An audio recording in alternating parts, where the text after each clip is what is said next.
Bien, bonjour à tous. Donc, nous allons commencer cette présentation d'un cas d'application de l'IA pour faciliter les interactions clients non francophones dans les hôpitaux. Et donc, c'est une bonne application aussi de la force du groupement OnePoint Claranet.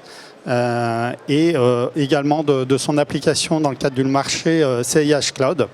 Voilà, et je suis accompagné donc, de 3 personnes qui vont se présenter. Je donne d'abord le micro à Alice Grenier. Bonjour, donc Alice Grenier, je travaille au sein des hôpitaux Paris-Saint-Joseph, Marie-Laine-Longue.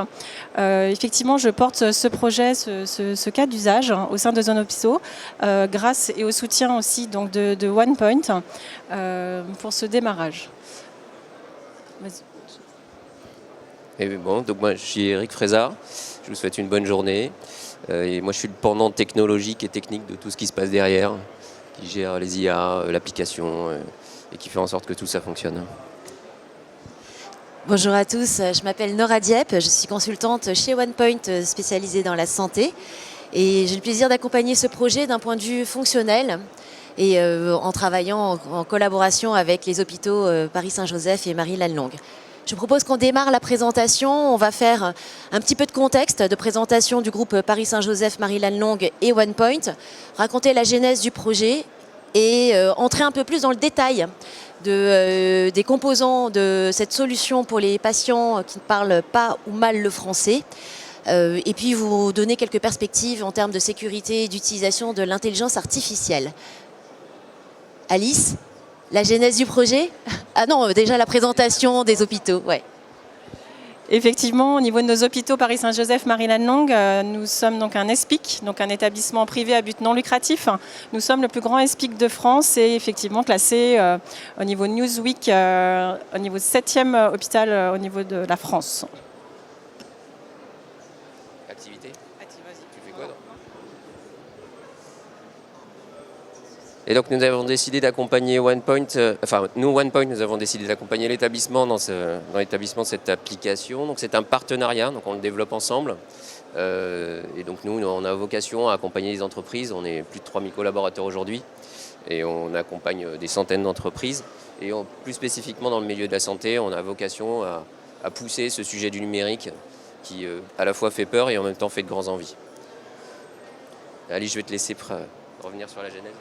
Donc d'où vient ce projet ? Le projet vient en fait d'une formation école des cadres Master Management des organisations soignantes.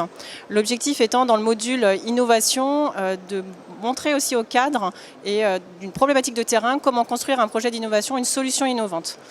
Dans le groupe de travail, on s'est tous retrouvés au sein de la problématique du patient ne parlant pas français. Le groupe de travail, on était de l'infirmière référente jusqu'à la directrice des soins, du privé lucratif au public. Donc l'avantage de ce groupe, on était variés. Et comment mener ce projet, comment trouver une solution innovante à quelque chose d'extrêmement classique dans nos hôpitaux, que sont les patients ne parlant pas français. Mais comment fait-on aussi ce projet-là dans une période où on était vague Covid. Donc comment on mène un projet d'innovation lorsqu'on est confiné, qu'on est quand même en stage, et on se sert aussi de nos connaissances. J'ai eu la chance lors de cette formation de faire un stage en entreprise au sein de l'entreprise OnePoint. Je les ai sollicités, ils nous ont accompagnés sur ce projet et on en est arrivé à se dire qu'est-ce une solution simple avec un budget maîtrisé dans une période Covid. Qu'a-t-on dans nos hôpitaux? Quelles ressources a-t-on? Une application de traduction serait une solution. Ce qu'on voulait, c'est qu'elle soit déjà sécurisée. C'était la première chose. On a fait un petit benchmark, on n'avait rien. On avait le système D, on avait des fiches de référents, mais qui ne sont pas forcément à jour.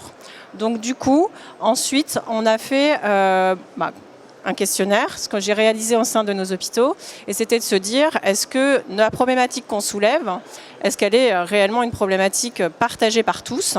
Et c'était de se dire, est-on satisfait de la qualité de la prise en charge de nos patients?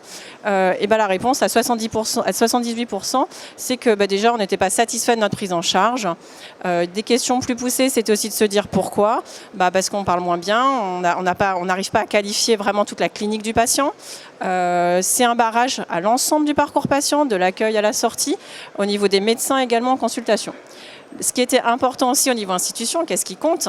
C'est le temps de prise en charge. Donc, vous avez un temps de prise en charge plus long avec ces patients, vous ralentissez les flux au niveau de l'établissement. Donc, au niveau de l'accueil, au niveau des consultations, on sait que c'est d'autant plus optimisé dans les parcours. Et donc là, on est en train de ralentir les flux. Donc, les professionnels ne sont pas satisfaits de leur prise en charge patient et l'établissement n'est pas satisfait non plus puisqu'on a un flux ralenti. Après, la question, c'est certes, il y a un besoin. On n'a pas de solution satisfaisante, ça c'est un constat.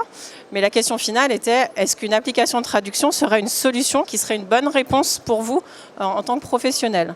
Bon, heureusement, la réponse a été oui à 97%.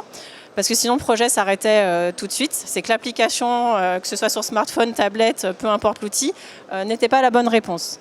Donc ouf, la réponse des professionnels du brancardier au chirurgien a été positive. Et donc on pouvait partir sur ce projet-là parce qu'on avait aussi qualifié vraiment le besoin dans nos structures. On avait également parlé, en fait, nous sommes l'hôpital Paris-Saint-Joseph-Marignane sur 2 sites. On a 2 bassins de population différents, intramuros et dans le 92. Et on a audité les langues principales qui remontaient en fait au sein de nos établissements. On se retrouve en fait sur les 2 arabes, mais on avait également le russe, le chinois en fait qui remontent régulièrement en fait dans nos organisations. Et ça, c'est propre à chaque structure, à chaque bassin de population. Et on voulait une solution qui puisse nous permettre de pouvoir paramétrer en fait les langues principales, faire remonter ce besoin-là. Donc, ce qui était remonté par les soignants et maintenant avec nos équipes aussi jeunes, c'était de l'interactivité. Donc, pour ne pas nommer certains concurrents que nous avons tous sur nos applications dans nos poches, c'est ce qui ressortait en fait dans le benchmark. On l'a audité ça aussi dans le questionnaire. Donc, un grand groupe qui commence par un G, c'est ce qui est le plus utilisé en fait à l'heure actuelle dans nos petites poches. Donc, l'objectif c'était d'avoir une solution qui soit aussi interactive, mais qui soit sécurisée. Deuxième objectif, en capacité d'apprendre. Donc, objectif simple, pas tant que ça, il y a quand même de l'IA derrière. L'état d'esprit du projet, vraiment, c'est voulu au sein de nos organisations, de la part de notre direction, en tout cas de nos établissements, vraiment que ce soit un service public, une solution qui soit quand même gratuite pour nos patients, qui soit en fait vraiment disponible, autonome, qui ait un accès en fait. Et l'objectif, en tout cas pour nos établissements, et moi-même en tant que porteur projet, c'était pas de faire de financier en fait sur cette application-là, mais c'était en revanche d'apporter un critère qualité. Bien évidemment, il y a un budget, mais l'objectif n'était pas que ce soit financé par nos patients. C'était dans cet état d'esprit-là initial du projet.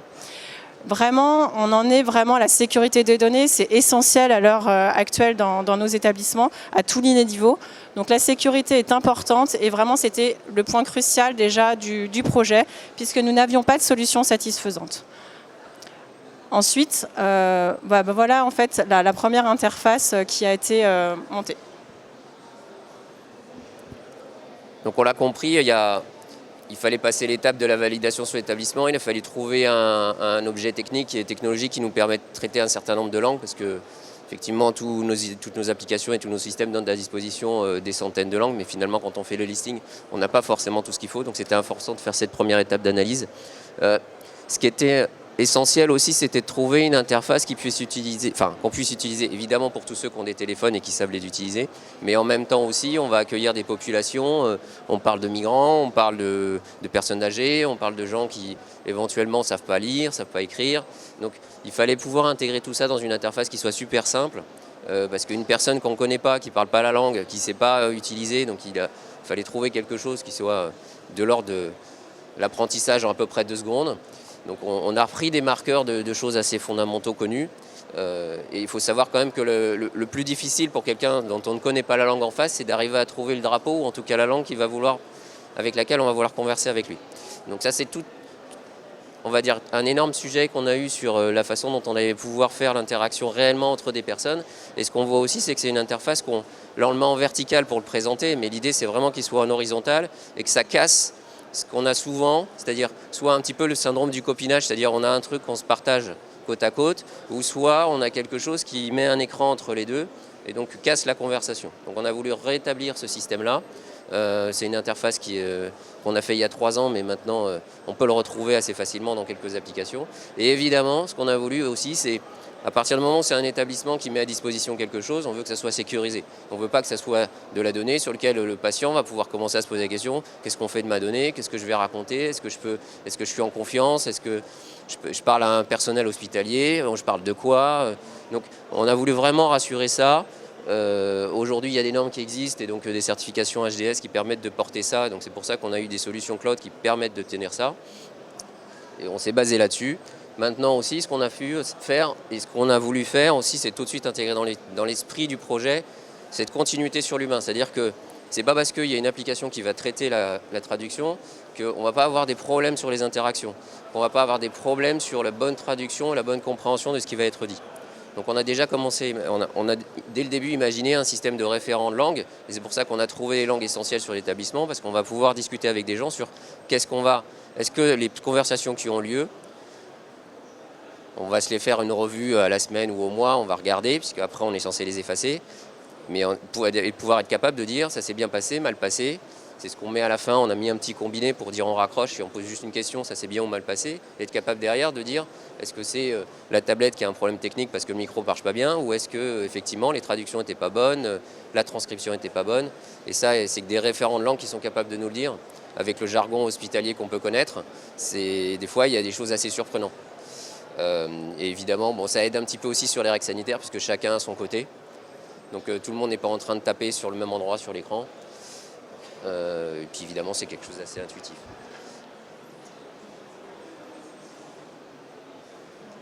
Donc j'ai déjà évoqué un petit peu, sécurité des données, c'est hyper important parce qu'évidemment, les réglementations RGPD, HDS, secret médical et autres, donc on n'est pas censé être dans du secret médical, mais on ne sait pas vraiment à quoi va être utilisée l'application. Donc l'idée, c'est quand même de se mettre dans cette trame. Quand on est avec un établissement, on parle avec le DPO qui s'occupe de tout ce qui est réglementation sur les données personnelles.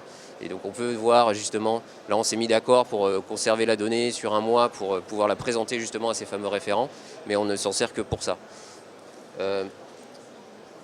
Du coup, on peut se permettre d'utiliser un environnement cloud, ce qui nous a permis de montrer aussi que c'est pas parce qu'un établissement est potentiellement en déficit en termes informatiques que trouver une tablette ou trouver des téléphones et la mettre à disposition à des personnels pour pouvoir passer cette barrière et pouvoir accueillir des étrangers dans l'établissement qui potentiellement étaient une vraie souffrance dans le passé, c'est des choses qui peuvent être faites de manière assez simple et rapide, en impliquant évidemment les services numériques, DSI, DSN, enfin tout ce qu'on peut appeler dans les services, mais on les met sur le chemin, mais on leur donne un outil qui va leur permettre d'accélérer et d'aider les soignants plutôt que de mettre des freins en fait, dans ce déploiement. Évidemment, on a voulu garder cet état d'esprit éthique, donc dans ce partenariat, on le traite vraiment comme chacun amène sa part, l'établissement amène un contexte, amène sa connaissance du métier, sa connaissance des patientèles et ainsi de suite. Et puis nous, on est là plutôt pour amener la partie technologique et puis ce qu'on connaît aussi dans les autres établissements et sur le métier. Nora, tu veux en parler un peu plus ou Oui, alors face à l'IA, on se dit toujours on peut faire des millions de choses extraordinaires. Je pense qu'un des facteurs clés de succès de notre projet, ça a été de bien spécifier tout ce qu'on en attendait dans un backlog, donc une liste de fonctionnalités attendues, et de choisir quand même un périmètre, le premier périmètre de fonctionnalités indispensables, et de commencer comme ça et de se dire qu'on peut y avancer et ajouter des fonctionnalités au fur et à mesure. Donc dans un premier temps, Auspeech aujourd'hui est une application de traduction prête à l'emploi tout de suite, avec la capacité de comprendre ce que disent les patients et puis les hospitaliers, de les traduire à l'écrit et à l'oral, et surtout avec ces fonctionnalités-là, finalement, dans l'usage, on a quand même bien travaillé en le testant en pilote avec, et on remercie beaucoup les médecins, les infirmiers, les personnes à la maternité, etc. de Saint-Joseph, parce qu'ils ont bien voulu, et Marie-Laine Long, parce qu'ils ont bien voulu le tester en vie réelle. Ce qui nous a permis de voir qu'à l'usage, il ne fallait pas traduire automatiquement à l'oral, mais laisser la transcription écrite et laisser le choix, par exemple, de l'oralisation. Ça, c'est un usage qu'on n'avait pas forcément imaginé immédiatement parce que ça, finalement, dans l'interaction, c'est plus fluide de le laisser à la main des patients ou des hospitaliers. De la même manière, L'appli ne traduit pas automatiquement dès qu'elle entend quelque chose. C'est un peu comme les outils de les dictaphones qu'utilisent les médecins. On appuie sur le bouton pour ensuite le relâcher. Donc il y a eu un travail d'ergonomie et d'usage autour de Speech qui le rend facile à utiliser et évident auprès des hospitaliers et des patients.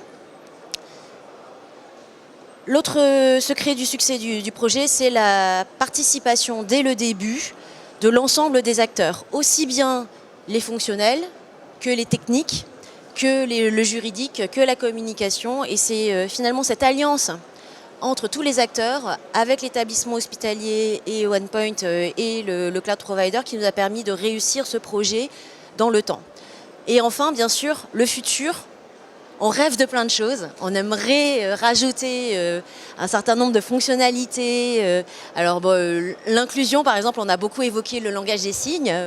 On se le donne pour le futur. Voilà. On se dit que pour les enfants, par exemple, pour les personnes qui lisent moins bien, utiliser des images, des pictogrammes, ça peut être aussi un facilitateur d'accessibilité, encore toujours dans l'esprit de rendre accessibles les soins. Et enfin, une des grandes questions, c'est, Alice l'a évoqué, chaque établissement a un top 5 ou un top 10 des langues nécessaires par rapport aux populations qu'il sert. Et là, les dictionnaires existent. Il s'agit, lorsque on déploiera à plus grande échelle dans beaucoup plus d'établissements, d'être en capacité d'accéder à ces dictionnaires, qu'ils soient dans la retranscription écrite, mais aussi orale. Donc là, c'est aussi devant nous en termes de développement. Eric, je vais te passer le décryptage très rapide et simplifié de l'architecture. Oui, donc petit point technique.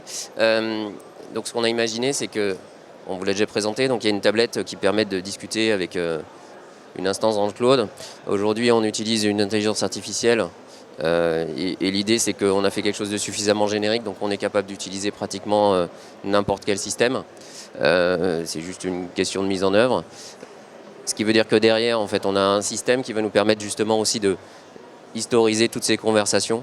Donc on a fait le choix, justement avec la discussion du DPO, c'est quand ça se passe bien, on monte les conversations, juste entre guillemets pour trace, et quand ça se passe mal, on remonte aussi les fichiers audio, ce qui vont permettre aussi aux référents d'écouter ce qui s'est passé et voir effectivement si c'est parti de conscription. Et donc tout ça, c'est un site web qu'on a développé à côté. Et ce qu'on voit, c'est que finalement, il y a deux populations. Il y a celles qui vont utiliser la tablette dans les services, qui de toute façon ne comprennent rien à la personne qui est en face. Donc, ils peuvent juste dire c'est mal passé, mais juste c'est un ressenti.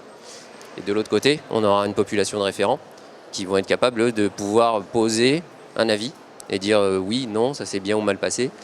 Et là où on va continuer à travailler, c'est justement quand on voit que ça s'est mal passé, qu'on voit que les traductions ne sont pas les bonnes, on voit que c'est du jargon, on voit des choses comme ça, comment on arrive à poser après l'amélioration pour faire en sorte que la prochaine fois qu'un patient tel débarque et pour poser la même question ou dire les mêmes mots, ça se transcrit correctement. Évidemment, ça a du sens sur 4-5 langues. Si on le fait sur la centaine, je pense qu'on n'est pas à l'échelle aujourd'hui. Voilà, interface très simple. Et ce qu'on voit en fait, c'est que du coup, c'est quelque chose qui est extrêmement simple à réimplanter. Donc, ce qu'on a aujourd'hui, c'est que chaque établissement a son propre système, ce qui permet d'assurer l'étanchéité entre les établissements. Laurent ? Alors, et avant de parler de ça, moi je voulais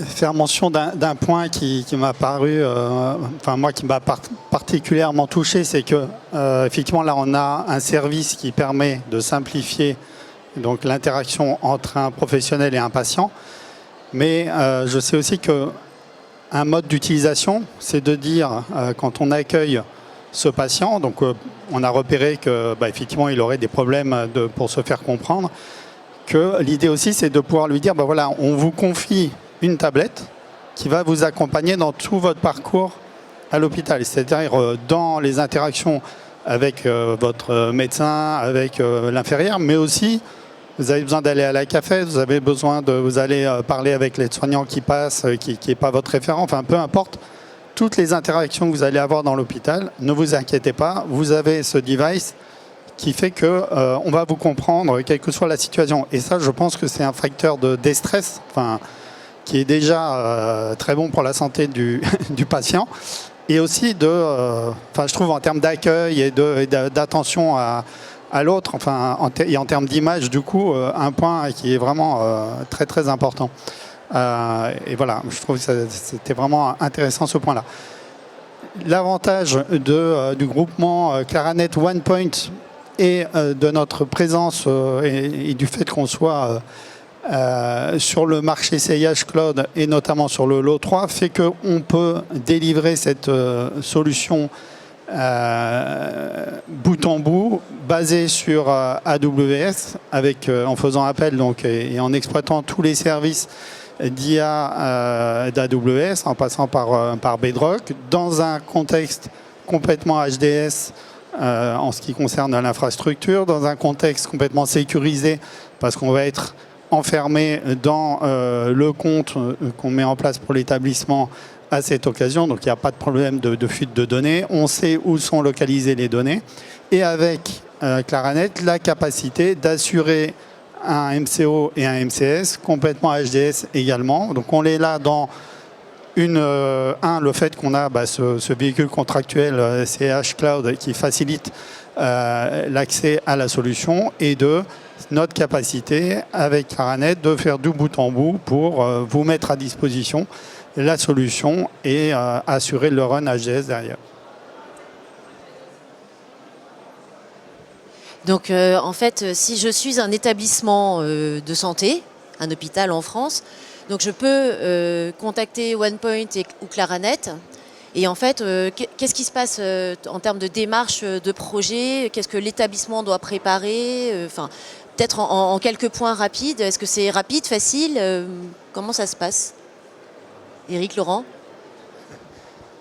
Alors déjà, tout simplement sur le côté CIH, il faut simplement être adhérent CIH. Voilà, c'est très simple. Et ensuite, sur le volet technique, je laisse la parole à Éric. Non, mais volet technique, accompagnement, en fait, on l'a vu. En fait, c'est toute cette histoire qu'on a créée, qu'on va faire de manière beaucoup plus rapide. C'est cet état des lieux sur l'établissement, cette culture dans l'établissement d'utiliser ou non des tablettes, cette volonté de est-ce que je veux la mettre à disposition des patients ou est-ce que je veux les mettre plutôt à disposition des services pour être plutôt sur le parcours patient. Ça c'est toutes les discussions qu'on a en fonction des établissements parce que chacun a une façon différente de traiter le sujet. Et après, ce qui est fondamental, et c'est ce qu'on a dit, c'est de trouver les 3-4 langues fondamentales qui sont sur l'établissement, qu'on va peut-être pouvoir travailler de manière un peu plus intense et qu'on va rendre un peu plus facilement accessible sur l'interface, parce que quand on a une liste de 100 langues, ça devient vite difficile sur la première interaction. Donc voilà en résumé. Et Alice, dans tes essais et dans l'usage qu'il y a aujourd'hui, comment ça se passe en pratique? Je crois que tu as une petite armoire magique. Qu'est-ce que tu peux en dire aujourd'hui dans l'usage dans vos établissements? Alors, mon armoire magique, c'est déjà sécuriser les tablettes, mais qu'elles soient accessibles. Donc, comment rendre accessible un produit qui peut se perdre facilement? Bon, déjà, dans les tests, on a pris des coques très moches. Elles sont bleues flashy. Voilà, au moins je les repère. En pratique, comment je les charge? J'ai demandé au service technique de me tirer un câble dans mon armoire sécurisée. Et donc, au moins, elles sont dans mon armoire sécurisée, mais en charge. Et donc ça, c'est des petites astuces, mais c'est les freins en fait au déploiement. Et clairement, on a envisagé effectivement le besoin sur nos parcours. On a une cellule internationale, donc on peut identifier certains patients qui ont besoin dès le départ, qui ont un barrage de la langue parce que pas d'accompagnant, parce que c'est pas l'anglais, parce que l'anglais est plus simple, mais sur certaines langues un peu plus exotiques ou difficiles, du coup, il faut les identifier. Donc on peut identifier certains patients dès le départ. Et donc dans ces cas-là, effectivement, pouvoir délivrer un outil rassure, fait baisser l'anxiété. Et par ailleurs, on a aussi les urgences sur le site Saint-Joseph. On a tous les patients qui arrivent sans qu'on le sache sur quelle langue, quel barrage. Et donc, il faut que chaque établissement soit doté, chaque établissement, mais surtout chaque service soit doté de tablettes. Et donc, il faut faire comme un référencement de l'ensemble des services, inclure en fait et communiquer en fait sur le projet. Et donc, c'est deux parcours différents. Les parcours non programmés avec des tablettes à disposition dans les services. Là, nous sommes en train de déployer sur le service des urgences de l'hôpital Saint-Joseph. Et donc, ça a été travaillé avec les cadres. Comment fonctionnent et travaillent les infirmiers et comment fonctionnent les administratifs. Et donc, ce n'est pas une tablette pour deux administratifs parce que le hasard ne fait pas toujours bien les choses. On ne se sert pas, on n'a pas de patients non francophones pendant 3 jours et puis tout d'un coup, on va en avoir 2 en même temps. Donc, c'est 2 postes d'accueil, 2 tablettes. Voilà, ça a été acté. Au niveau infirmier, elles sont responsables d'un secteur. Et donc, elles savent, en prenant leur transmission le matin, est-ce que j'ai un patient non francophone à prendre en charge? Et donc, dans ces cas-là, l'infirmière ira chercher sa tablette dès le matin.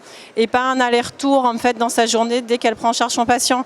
Même si c'est qu'à 10 mètres, elle ira pas, ça fait perdre trop de temps en pratique.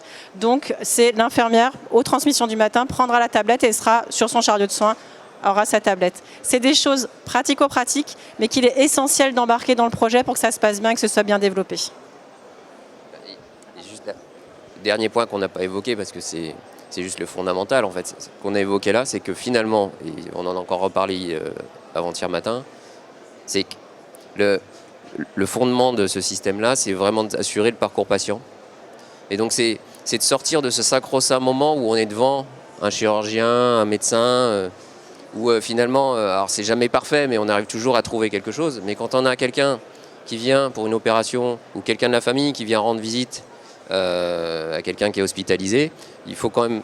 L'idée, c'est déjà d'accompagner ça, et donc d'accompagner tous ces petits moments qui ne sont pas forcément je vais forcément parler de maladie, je ne vais pas forcément parler de pathologie, je vais pas forcément... Mais je vais vraiment accompagner, quand on parlait typiquement des radios, le problème, c'est juste comment j'installe mon patient. Comment je lui explique qu'il doit se déshabiller, qu'il doit se mettre dans telle position, qu'il doit se mettre à cet endroit-là, comme ça.